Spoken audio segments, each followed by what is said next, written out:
Jaibhim cinema వచ్చింది మధ్యలో.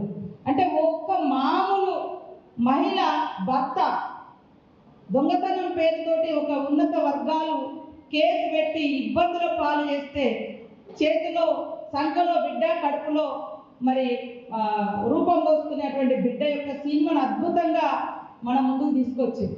అవునా, మాకు ఈ హక్కులు ఉంటాయా అని ఎంతో మందికి ఈ సినిమా ప్రేరణగా నిలిచింది.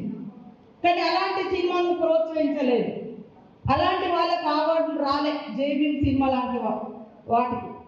కానీ ఇవాళ పోలీస్ అధికారులు చట్టబద్ధంగా ఉండేటువంటి డ్యూటీలో ఉంటారు. వాళ్ళని బట్టలు ఇప్పేసి ఒక స్మగ్లర్ పాత్రలో ఒక స్మగ్లర్ పాత్రలో ఉండేటువంటి ఒక స్మగ్లింగ్ చేసేటువంటి హీరోలు పోలీస్ అధికారులను పోలీస్ స్టేషన్లలో బయట బట్టలు ఇప్పేసి నిలబెట్టి యథేచ్ఛగా స్మగ్లింగ్ చేసేటువంటి సినిమాలకు మాత్రం కేంద్రం నుంచి అవార్డులు వస్తున్నాయి.